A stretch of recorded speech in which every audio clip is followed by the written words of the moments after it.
I was diagnosed back in 2002. I was 36 years of age. My son at the time was 14, and to me at the time, it was the best thing I ever did was telling him, being straight and honest with him. I made him more equipped for his future, my future, and he supported me, I support him, and we get on brilliantly, and I'm so glad I did it. I was diagnosed about 17 years ago, and I've got a daughter who's turning 13. I'd always planned to have 4 children, and so after I got my diagnosis, things kind of changed, and it was a long time ago. So those plans were kind of a little bit scuppered until later on when I'd had the right information and was able to access the right support, the treatment and the care at the hospital. I'd always known that I wanted to disclose my status to the people closest to me. It's a difficult one, but I think you need to come from your own mouth. You need to tell your own children. When she started getting to about age 7, I thought, I really should tell her, because I'm relatively open about my status, and she was becoming computer literate, and I knew maybe one day she would type in my name and she will see something about me. So that kind of made it a little bit more urgent. He was 14, typical teenager. A bit moody, slams the door when he was, he was sort of not doing his schoolwork and things like that, like they do. He came into the hospital, and I just sort of said to him, just let him know then and there what it was.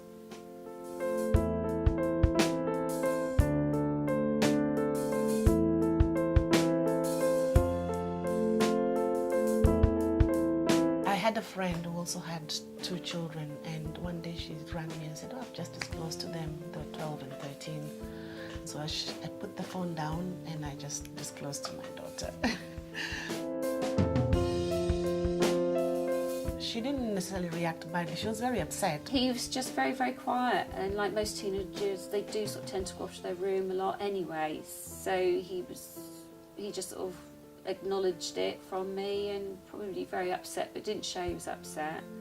I think it's just about the general fact that you're ill and there's death looming as well. So she was upset about that. She was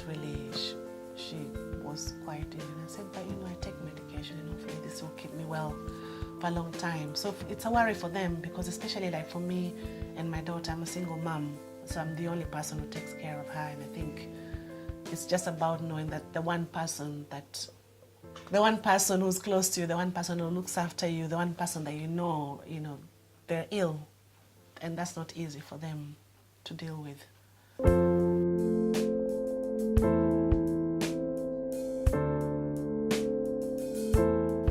I think really just to talk about your children and say, look how well I'm doing, and tell them about how well your numbers are and things like that, and they can see you health-wise that you are looking well.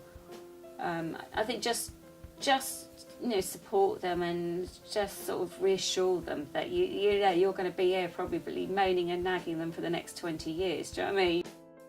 So made sure I'd connected her with our children's social worker who worked with parents around disclosure. So they would work with you and then work with the child, because there's a lot of things they probably won't be able to ask you.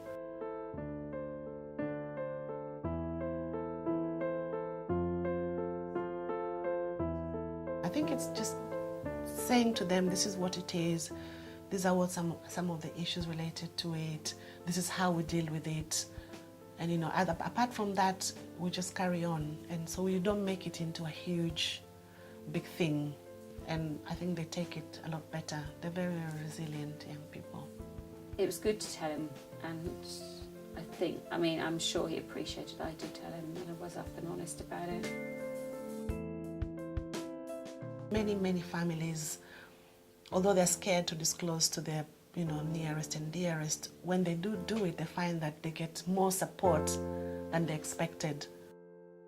For me, having said it, I thought, I've said it, I'll deal with whatever happens. But it's such a relief, such a huge relief. The first thing I would do is start to give them information in small chunks about HIV, or viruses in general. If you have any other positive friends who are mothers, start thinking about talking to them about the fact that you're preparing to disclose, and would it be okay for your child to talk to them if they had any questions. I would also think about being able to explain to them around what secrets are and what things that need to be kept within the family and why. When you're talking to the child, not to make it a very big deal. I think to explain, this is what it is and this is how I stay well, and we can still do everything that we do in everyday life, and let them ask you any questions that they have. So you also need to be prepared with, even if it's stuff around basic transmission, how is HIV transmitted? How is it prevented? How is it treated? What's the, how long can you expect to live? Just very basic things, because they will ask you. And I think it's also good to be prepared for whatever reaction you get. You might get a very tearful child, or somebody who's very upset, or they might not talk to you for days. But I think it's just important to bear in mind that even if that does happen, you've told them and you can start to deal with it.